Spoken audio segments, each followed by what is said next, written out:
अस्सलाम वालेकुम स्टूडेंट्स। हम कर रहे थे exercise 4.3 calculus by S M Yusuf और इसके हमने पहले 15 क्वेश्चन सॉल्व कर लिए हैं। आज हम सॉल्व करेंगे क्वेश्चन नंबर 16 और क्वेश्चन नंबर 16 में हमें दिया गया है x square plus 1 over x plus 1 का होल स्क्वायर इंटू ई की पावर एक्स डी एक्स। तो इसमें अगर हम देखें तो अगर मैं इसको बना दूं किसी तरीके से नोमिनेटर में बना दूं एक्स स्क्वायर माइनस 1, तो वो क्या होता है फैक्टराइज करने के बाद एक्स माइनस 1 और एक्स प्लस 1। तो एक्स प्लस 1 जो है वो एक एक्स प्लस 1 से कैंसिल हो जाएगा, तो उससे ये इंटीग्रेट करना थोड़ा सा आसान हो जाएगा। तो आइए अब इसको सॉल्व करने की कोशिश मैं करता हूँ। एक्स स्क्वायर माइनस 1 बनाने के लिए मुझे 1 सब्ट्रैक्ट भी करवाना पड़ेगा इस फैक्टर में और ऐड भी करवाना पड़ेगा। तो आइए अब सॉल्व करते हैं। I is equal to x square, मैं माइनस 1 को यानी कि 1 को मैं माइनस भी कर लूँगा और 1 को ऐड भी कर लूँगा ओवर एक्स प्लस 1 का whole square into D X. Sorry, यहाँ पर ई की पावर एक्स भी आएगा। अब आ जाएगा I is equal to x square minus 1 plus 1 और 1 2 हो जाएगा ओवर एक्स प्लस 1 का होल स्क्वायर इंटू ई की पावर एक्स डी एक्स। अब इसकी फैक्टराइजेशन कर लेते हैं। I is equal to x minus 1 and x plus 1, इसके नीचे अलग से लिख लेंगे एक्स प्लस 1 का स्क्वायर और ई की पावर एक्स को भी इसके साथ मल्टीप्लाई करवा लेंगे। इसी तरह ये जो प्लस 2 है इसको मैं बाहर लिख लेता हूँ, ऊपर ई की पावर एक्स और नीचे एक्स प्लस 1 का होल स्क्वायर। मैंने यहाँ पे क्या किया है कि एक्स स्क्वायर माइनस 1 यानी कि इसको फैक्टराइज किया, इसके नीचे लहदा से ही लिख लिया और ई की पावर एक्स से मल्टीप्लाई करवा दिया। फिर 2 के नीचे इस फैक्टर को लहदा से लिख लिया और ई की पावर एक्स इसके साथ भी मल्टीप्लाई करवा दिया। अब नेक्स्ट स्टेप की तरफ चलते हैं। एक्स प्लस 1 एक एक्स प्लस 1 से कैंसिल हो जाएगा, तो ये आ जाएगा x minus 1 over x plus 1 into ई की पावर एक्स प्लस 2 ई की power x over x plus 1 का होल स्क्वायर की इंटीग्रेशन। अब इस फैक्टर को मैं बाय पार्ट से हल कर लेता हूँ और ये पार्ट ये वाला जब मैं इसके ऊपर बाय पार्ट लगाऊंगा तो ये वाला फैक्टर कहीं ना कहीं मुझे हासिल हो जाएगा और ये प्लस में है वो माइनस में आएगा, तो ये कैंसिल आउट हो जाएंगे। तो आइए अब इसको सॉल्व करने की मैं कोशिश करता हूँ। यहाँ तो आई इज इक्वल टू, ये हमारे पास एक एक्सपोनेंशियल फंक्शन है, एक लॉग यानी कि अलजेब्रिक फंक्शन है। तो आई लेट के मुताबिक अलजेब्रिक फंक्शन और एक्सपोनेंशियल फंक्शन आगे हैं। अलजेब्रिक फंक्शन को हम फर्स्ट फंक्शन रखेंगे क्योंकि ये पहले आ रहा है आई लेट में, और एक्सपोनेंशियल फंक्शन को हम बाद में रखेंगे क्योंकि ये आई लेट जो हम यूज़ कर रहे हैं उसमें एंड में आ रहा है। तो अब अगर देखें तो हमारे पास फार्मूला क्या है, फार्मूला भी मैं यहाँ पे लिख देता हूँ। u into V by parts वाला फार्मूला है। u फर्स्ट फंक्शन है, v सेकंड फंक्शन है। तो इसके मुताबिक first function as it is, second की इंटीग्रेशन माइनस फर्स्ट का डेरिवेटिव, सेकंड की इंटीग्रेशन और जो दोनों का आंसर आएगा उसकी फिर इंटीग्रेशन ली जाएगी। ठीक है, तो क्या आएगा मेरे पास, फर्स्ट एज इट इज़, ठीक है जी, first function as it is, second की इंटीग्रेशन माइनस फर्स्ट का डेरिवेटिव, सेकंड की इंटीग्रेशन और फिर दोनों का जो आंसर आएगा उन दोनों को मल्टीप्लाई करके फिर इंटीग्रेशन ली जाएगी। तो आइए अब इसको सॉल्व करने की कोशिश करते हैं।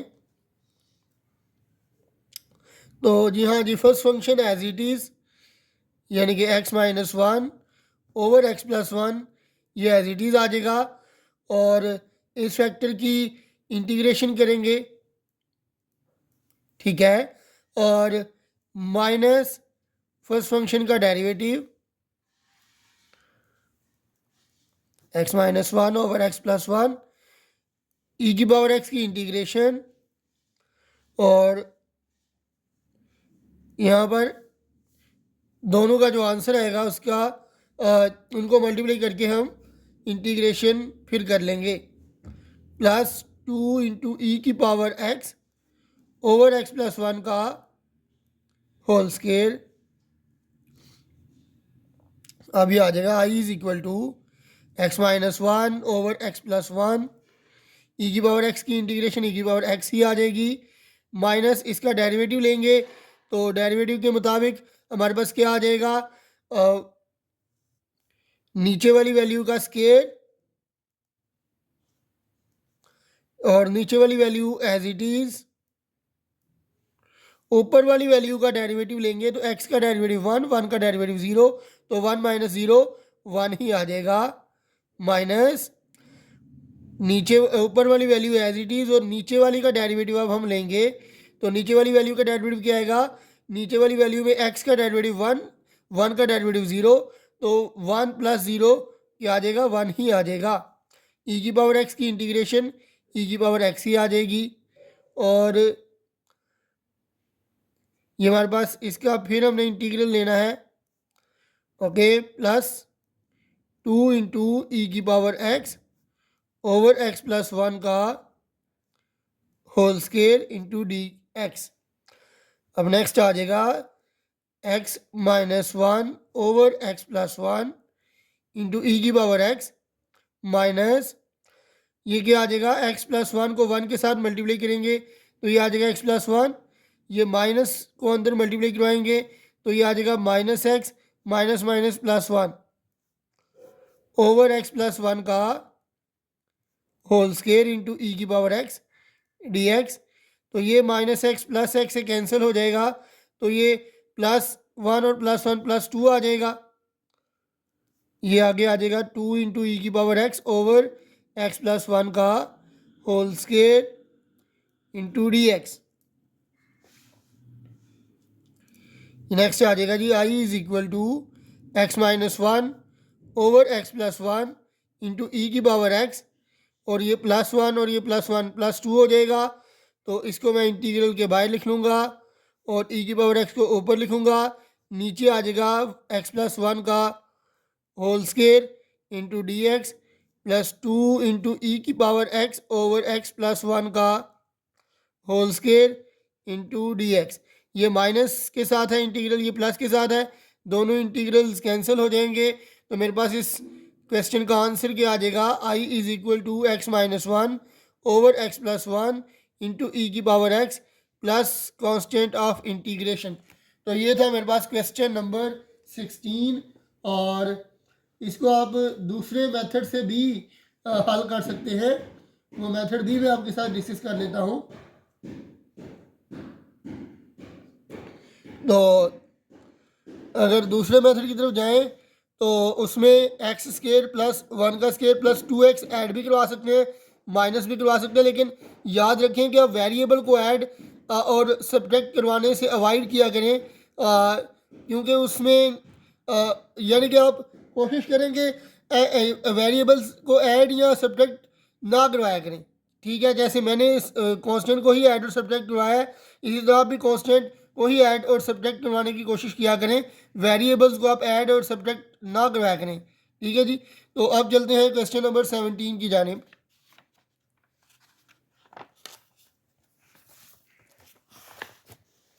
जी हाँ, तो क्वेश्चन नंबर 17 है हमारे पास, cos ln x। Question number 17, integration of cos ln x into D x. तो आइए आप क्वेश्चन नंबर 17 को सॉल्व करने की कोशिश करते हैं जी। क्वेश्चन नंबर 17 में अगर आप देखें तो इसको आप किस तरह हल कर सकते हैं।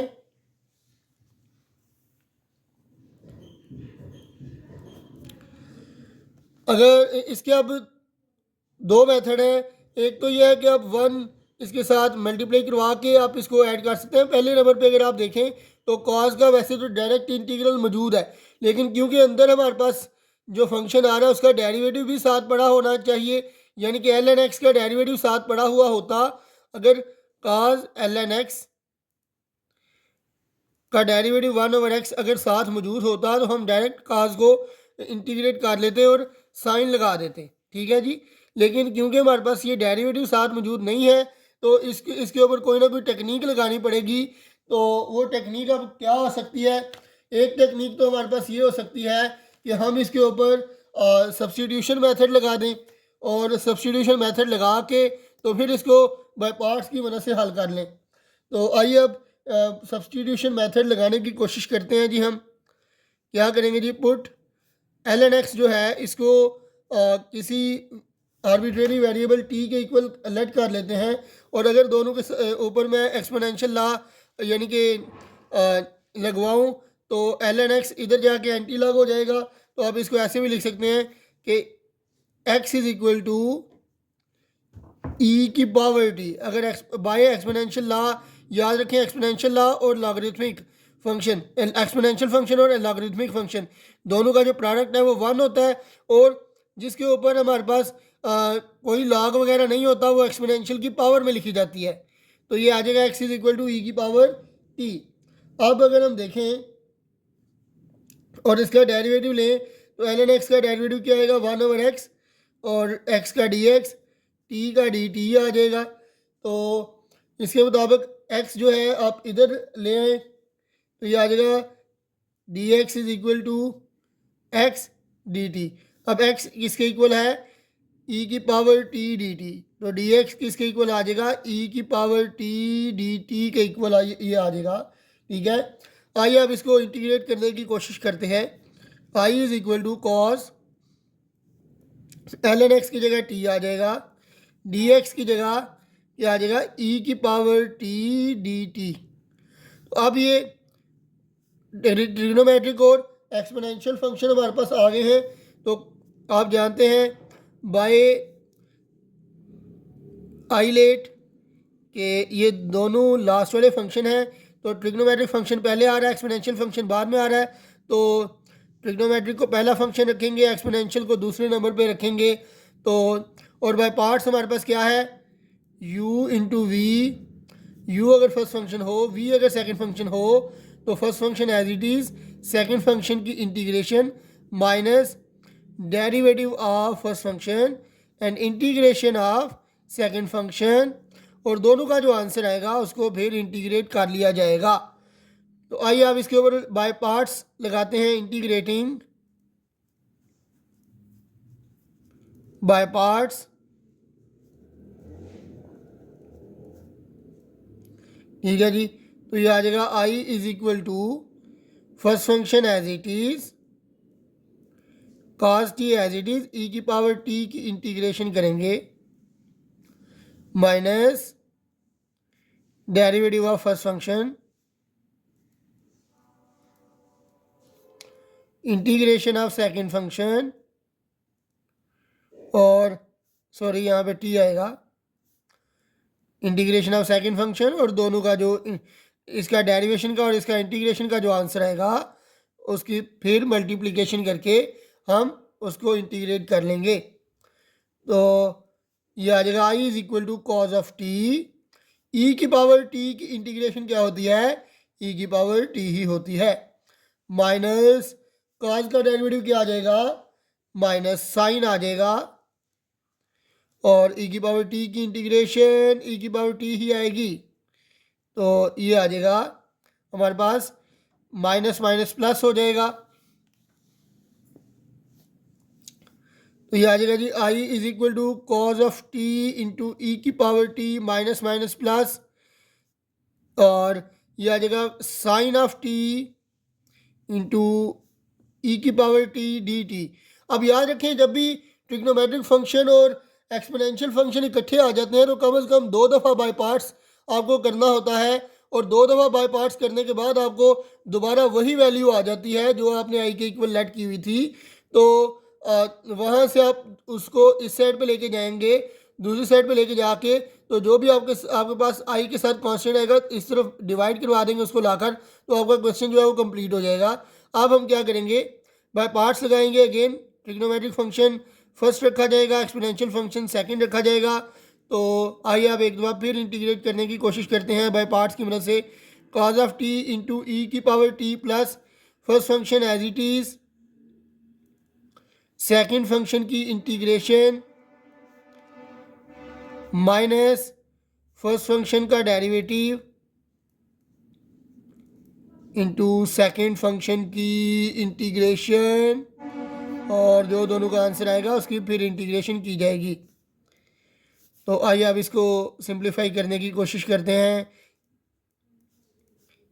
ये साइन ऑफ टी ई की पावर टी की इंटीग्रेशन करेंगे तो ई की पावर टी ही आ जाएगा, माइनस साइन की इंटीग्रेशन, साइन का डेरिवेटिव लेंगे तो ये आ जाएगा कॉज ऑफ टी, ई की पावर टी की इंटीग्रेशन करेंगे तो ई की पावर टी ही आएगा इंटू डी टी। और ये हमारे पास क्या था, कॉज ऑफ टी इंटू ई की पावर टी डी टी इज इक्वल टू आई, ये आई के ही इक्वल आ गया है। तो आप क्या करेंगे, I is equal to cos of T into ई की power T plus sine of T into ई की पावर टी माइनस आई, ये आई इधर आके प्लस हो जाएगा, ठीक है जी। ये आई हमारे पास इधर आके प्लस हो जाएगा तो ये आ जाएगा I plus I is equal to cos of T into ई की power T plus sine of T into ई की पावर टी। तो ये हमारे पास क्या आएगा, ये आई और आई प्लस टू आई हो जाएगा is equal to cos of T into e टी plus sine of T into ई की पावर टी। ये टू इधर मल्टीप्लाई हो रहा है, इधर आके डिवाइड हो जाएगा तो ये आ जाएगा 1/2 into cos of T into ई की power T plus 1/2 into sine of टी ई की power T plus constant of integration. अब हम क्या करेंगे कि दोबारा यानी कि बैक सब्स्टिट्यूशन कर लेंगे। टी की जगह हमने क्या लट किया था, टी की जगह ln x लगा दिया जाएगा और e की पावर t की जगह x लगा दिया जाएगा। तो जी हाँ जी, अब हम क्या करेंगे, i इज इक्वल टू, ये नीचे लिख लेते हैं, i is equal to 1/2 cos t की जगह क्या लगाया जाएगा, ln x लगा लिया जाएगा, e की पावर t की जगह x आ जाएगा प्लस 1/2 साइन टी की जगह फिर ln x आ जाएगा, e की पावर t की जगह x आ जाएगा और प्लस कांस्टेंट ऑफ इंटीग्रेशन। तो ये था हमारे पास क्वेश्चन नंबर 17 का सलूशन। और अब हम चलते हैं क्वेश्चन नंबर, फ़िलहाल आज के लिए इतना ही, हमें दीजिए इजाज़त, अल्लाह हाफिज़।